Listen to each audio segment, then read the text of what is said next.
ಜಿ5 ಇರುವಾಗ ನೀವು ನಿಮ್ಮ ನೆಚ್ಚಿನ ಶೋಗಳನ್ನ ಎಂದಿಗೂ ಮಿಸ್ ಮಾಡಿಕೊಳ್ಳುವುದಿಲ್ಲ. ಅದು ಸಂಪೂರ್ಣ ಉಚಿತವಾಗಿ. ಅಯ್ಯೋ ನಿನ್ನ ಮತ್ತೆ ಆಗ್ಲಾ ಬಂದೆ?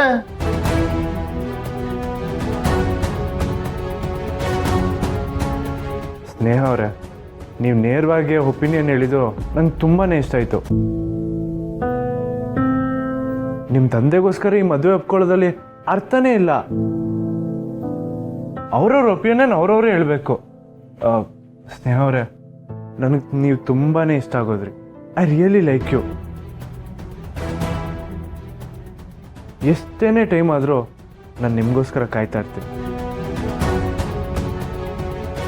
ಏನೇ ಇದ್ರು ತಿಳಿಸಿ. ಅವ್ರು ತಿಳಿಸ್ತಾರೆ.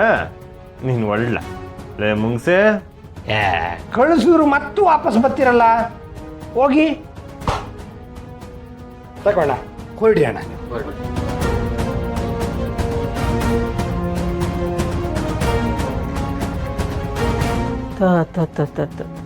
ಸಿರಿ, ಯೋನಪ್ಪ ಇದೆಲ್ಲ.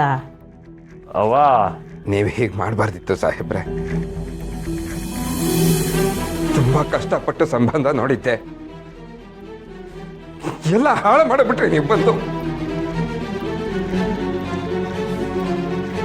ನಿನ್ನ ಮಗಳಿಗೆ ಇಷ್ಟ ಇಲ್ಲ ಅಂದ್ಮೇಕೆ ಇನ್ ಯಾರಿಗಯ್ಯ ಮದುವೆ ಮಾಡಿಸ್ತೀಯಾ? ಅವಳು ಚಿಕ್ಕವಳು, ಅವಳಿಗೆ ಗೊತ್ತಾಗೋದಿಲ್ಲ. ನೀವು ಬಂದೆಲ್ಲ ಹಾಳು ಮಾಡ್ಬಿಟ್ರಿ. ಅಮ್ಮಾರೆ, ನಿಮ್ಮ ಹಳಿ ಅಂದ್ರೆ ಒಂದು ಸ್ವಲ್ಪ ನೀವು ಅದ್ರ ಬುದ್ಧಿ ಹೇಳಿ.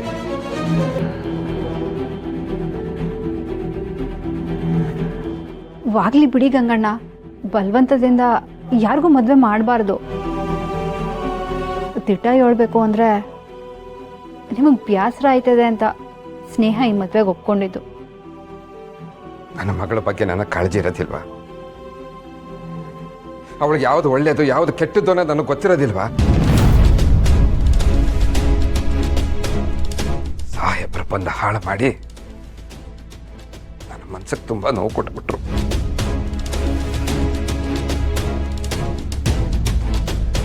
ಹಂಗಾದ್ರಪ್ಪ, ಅವಳಿ ಅಂದ್ರು ಒಳ್ಳೆ ಕೆಲಸನೇ ಮಾಡೋವ್ರೆ ಅಂತ ಅನ್ಕೋ. ಹುಡುಗಿಗೆ ಒಪ್ಪಿಗೆ ಇಲ್ಲದೆ ಮದುವೆ ಮಾಡೋಕ್ಕಾಯ್ತದ? ಎಲ್ಲ ವಿಷಯದಲ್ಲೂ ಒಪ್ಪಿಗೆ ಕಾಯ್ತಾ ಕೂತ್ಕೊಳ್ಳೋದಕ್ಕಾಗೋದಿಲ್ಲ. ನನಗೂ ಜವಾಬ್ದಾರಿ ಇದೆ. ನಾನು ನನ್ನ ಮಗಳನ್ನ ಬಾವಿಗೆ ತಳ್ತಿರ್ಲಿಲ್ಲ.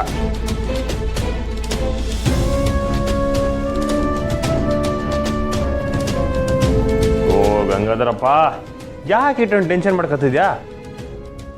ಸರಿ ಬಾ, ನೀನ್ ತವಸಿ ಮಾತಾಡ್ಬೇಕು. ಆಯ್ತು ಅಲ್ಲೋಡ, ಬಾ ಬಾ.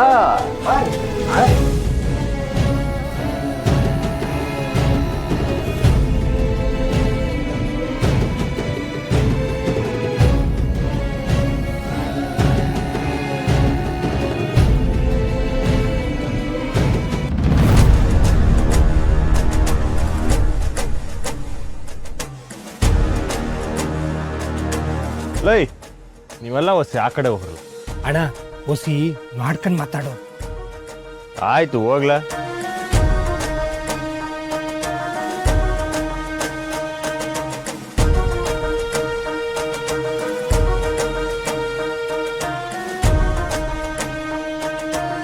ನಿಂಗೆ ಸಾನೆ ಬೇಸರ ಆಗೈತಂತ ನಂಗೆ ಗೊತ್ತು ಗಂಗಾಧರಪ್ಪ. ನಾನು ಮಾಡೋದೆಲ್ಲ ಒಳ್ಳೇದಕ್ಕೆ. ಅದ ನಿಂಗೆ ಹೆಂಗ್ ಅರ್ಥ ಮಾಡಿಸೋದು ಗೊತ್ತಾಯ್ತಲ್ಲ. ಎಲ್ಲವುದು ಹಾಳು ಮಾಡಿ ಒಳ್ಳೇದು ಮಾಡಕ್ ಬಂದೆ ಅಂತ ಹೇಳ್ತಾರಲ್ಲ ಸಾಹೇಬ್ರೆ. ನಿಮ್ಮ ಮಗಳಿಗೆ ಇಷ್ಟ ಇಲ್ದಿದ್ದಕ್ಕಲ್ವೇ ನಾನು ಬಂದು ಈ ಮಾತುಕತೆ ಮುಡ್ತಿದ್ದು? ನೀವು ಬರೋ ತನಕ ನನ್ನ ಮಗಳು ಸರಿಯಾಗೇ ಇದ್ಲು. ಅವಳು ಒಪ್ಪಿಗೆ ಅಂತ ಹೇಳಾಗಿತ್ತು, ನನ್ನ ಇಷ್ಟನೇ ಅವಳು ಇಷ್ಟ ಅಂತಾನು ಹೇಳಾಗಿತ್ತು. ನೀವು ಬಂದ ಮೇಲೆನೆ ಎಲ್ಲ ಹಾಳಾಗಿತ್ತು. ಅಯ್ಯೋ, ಹಂಗಲ್ಲ ಗಂಗಾಧರಪ್ಪ. ಈಗ ಮಗಳಿಗೂ ಇಷ್ಟ ಇಲ್ಲ ಅಂದ್ಮೇಕೆ ಈ ಕೆಲಸ ಮಾಡೋ ತೆಪ್ಪಲ್ವೇ? ನೀವು ಬಂದು ಇಲ್ದೆಲ್ಲ ಇರೋ ರಗಳೆ ಶುರು ಮಾಡ್ಲಿಲ್ಲ ಅಂದಿದ್ರೆ ನನ್ನ ಮಗಳಿಗೆ ಏನು ಹೇಳ್ತಿರ್ಲಿಲ್ಲ. ಪಾಪ ಅವಳ ಗಾಬರಿ ಬಿದ್ದು ಏನೇನು ಹೇಳ್ಬಿಟ್ಲು. ಗಾಬರಿ ಬಿದ್ದು ಏನು ಹೇಳಿಲ್ಲ. ಆ ಹೃದಯ ಏನ್ ಹೇಳ್ತೋ ಅದನ್ನೇ ಹೇಳೋದು.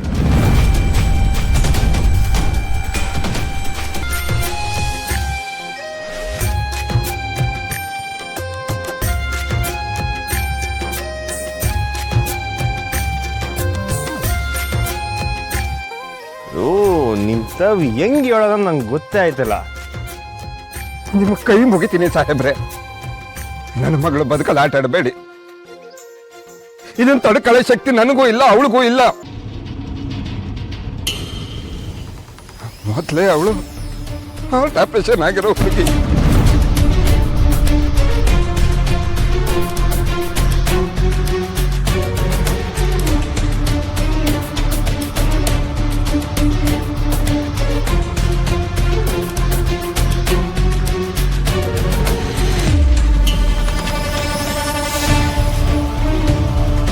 ಅಯ್ಯೋ, ನಾನೇ ನನ್ನ ಮಗಳಿಗೆ ಆಪರೇಷನ್ ಆಗಿರೋ ವಿಷಯ ಬಾಯ್ ಬಿಟ್ಬಿಟ್ನಲ್ಲ. ನಾನು ಈಸೆ ನಿಮ್ತ ಹೆಂಗ್ ಕೇಳೋದಂತ ಒದಾಡ್ತಿದ್ದೆ. ಹೆಂಗೋ ನೀವೇ ಹೇಳ್ಬಿಟ್ಟು ಉಪಕಾರ ಮಾಡ್ಬಿಟ್ರಿ. ನೀವಿನ್ ಮೇಕೆ ದಿಗ್ಲು ಬೀಳ್ಬೇಡಿ. ಈ ಈಸೆನ ನಾನು ಯಾರ ತವ ಹೇಳೋಕಿಲ್ಲ. ನಿಮ್ಮ ಮಗಳಿಗೆ ನಾನಿವ್ನಿ, ನಾನು ನೋಡ್ಕೋತೀನಿ. ಅವ್ರ ಹೃದಯಕ್ಕೆ ಒಪ್ಪಿಗೆ ಇಲ್ದಿರೋದನ್ನ ನೀವು ಮಾಡಕ್ ಹೋಗ್ಬೇಡಿ ಆಟೆಯ. ಇನ್ಮೇಕೆ ಹಿಂಗ್ ಯಾರ್ಯಾರನೋ ಕರೆದು ನಂಗೂ ಸಣ್ಣ ಟೆನ್ಷನ್ ಕೊಡಕ್ ಹೋಗ್ಬೇಡಿ. ಅವ್ರ ಹೃದಯಕ್ಕೆ ಏನೋ ಹಿಂಸೆ ಆದ್ರೆ ಅದನ್ನ ನನ್ನಿಂದ ತಳ್ಕೊಳಕ್ ಆಗಿಲ್ಲ. ಇನ್ಮೇಕೆ ನಿಮ್ಮ ಮಗಳ ಚಿಂತೆ ನಿಮಗೆ ಬೇಡ. ನಾನು ಅವ್ರ ತಾವು ಮಾತಾಡಿದ್ಮೇಕೆ ನಾನೇ ನಿಮ್ಗೆ ಹೇಳ್ತೀನಿ. ಅಲ್ಲಿವರೆಗೂ ಈ ವಿಷಯನ ನೀವು ಯಾರ ತಾವು ಹೇಳ್ಬೇಡಿ, ನಾನು ಯಾರ ತಾವು ಹೇಳಕ್ಕಿಲ್ಲ. ಹಾ, ನಿಮ್ಮ ಮಗಳಿಗೂ ಹೇಳ್ಬಿಡಿ. ಹಾ, ಸರಿನಾ? ಗಂಗಾಧರಪ್ಪ, ನನಗೋಸ್ಕರ ಒಂದೇ ಒಂದು ಸಹಾಯ ಮಾಡೋ. ಮಗಳ ಹೃದಯ ಸಣ್ಣಾಗಿರ್ಬೇಕು, ಅದನ್ನ ನಾನೇ ಜೋಪಾನ ಮಾಡಬೇಕು.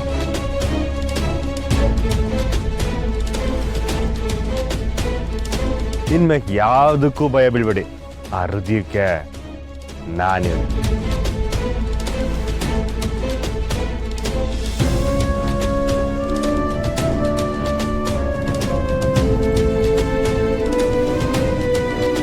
ಅಯ್ಯೋ, ಕುಡಿಬಾರ್ದು, ಇರಿ. ಫಸ್ಟ್ ಚಿಯರ್ಸ್ ಮಾಡ್ಬೇಕು.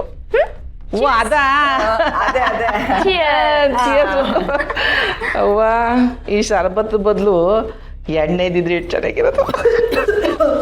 ಶಿವನೇ, ನೀನು ಎಣ್ಣೆ ಹೊಡಿತೀಯ ನಂಜಮ್ಮ? ಹೋಗಿ ಮುಖ್ಯ. ನನ್ನ ಗಂಡ ಇದ್ದಾಗ ಆಗಾಗ ಎಣ್ಣೆ ಹೊಡಿಯೋನಲ್ಲ, ಜೊತೆ ಕೂತ್ಕೊಂತಿದ್ದೆ ನಾನು. ಹಾಗಾದ್ರೆ ನನ್ನ ಮದ್ವೆ ಬೀಗ್ ರೂಟಕ್ಕೆ ಒಳ್ಳೆ ಫಾರಿನ್ ವಿಸ್ಕಿನೇ ತರ್ಸ್ಕೊಡ್ತೀನಿ ಬಿಡಿ.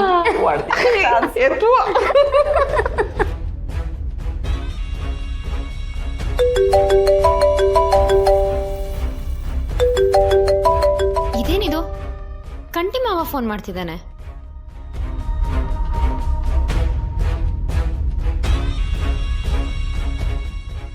ZEE5 ಆಪ್ ಡೌನ್ಲೋಡ್ ಮಾಡಿ ಎಲ್ಲಾ ಸಂಚಿಕೆಗಳನ್ನು ಸಂಪೂರ್ಣ ಉಚಿತವಾಗಿ ನೋಡಿ.